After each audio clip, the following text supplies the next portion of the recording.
Nagbabalik ang PTV Balita ngayon. Sinimulan ng ipatupad kahapon ng National Housing Authority o NHA ang moratorium sa buong Mindanao bilang tugon sa pinsalang dulot ng lindol. Ngayong buwan ng Hunyo, hindi na pagbabayari ng NHA ang kanilang mga benepisyaryo ng amortization at mispayments. Wala na rin munang interest at penalty para sa buwan ng Hunyo.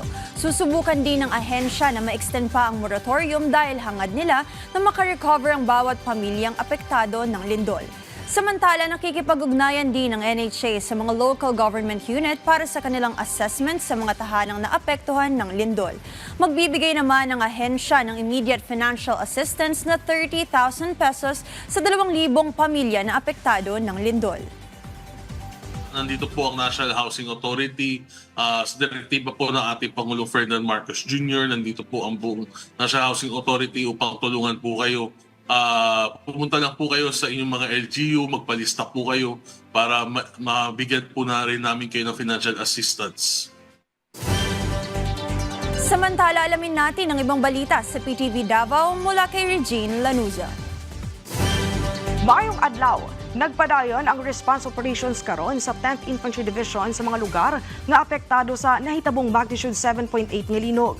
Sumala sa mga buhatan, nakadeploy na ang ilang humanitarian assistance ug disaster response units human sa maong linog. Ang mga personahe sa maong mga units gikan sa nagkalain-laing batalyon o task force. Gipadala sila karon sa mga apektadong lugar aron motabang sa search and rescue operations, damage assessment, paghinlo sa mga dalan ug paghatag og tabang sa mga biktima kauban ang mga sibil nga ahensya.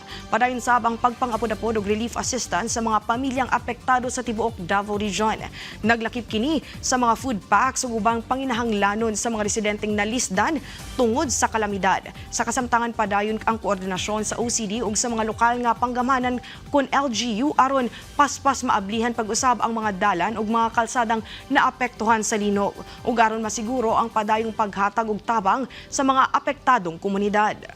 Dungan nga nag-inspeksyon ang mga personahe sa Department of Environment and Natural Resources kon DNR-11 ug Davao City LGU sa sanitary landfill sa barangay New Carmen, Davao City kanetong Hunyo G sa kasamtangang tuig.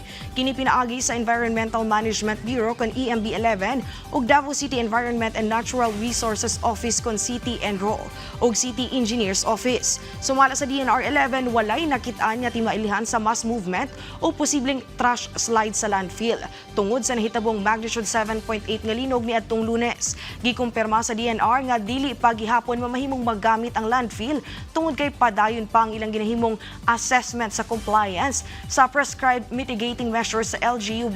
Ayha paman sila makahatag og konkretong rekomendasyon alang nasab sa kaluwasan sa publiko. Dugang sab sa DNR kanunay ang coordination nila sa LGU aron marisolba ang problema sa landfill. Kada adlaw sab ang paghimog assessment sa EMB sa site aron masuta ang sitwasyon. Niadtong Mayo 20 ning tuiga gisuspende sa DNR ang operasyon sa Davao City Sanitary Landfill subay sab sa ilang mandato human sa nahitabong trash slide nga niresulta sa pagkamatay sa usa ka individual. Ug mapadto ang mga nag-unang balita dinhi sa PTV Davao. Ako si Regine Lanuza, maayong adlaw. Daghang salamat, Regine Lanuza. At yan ang mga balita sa oras na ito. Para sa iba pang updates, i-follow at i-like kami sa aming social media sites sa @PTVPH. Ako si Jana Madrid para sa Bayan.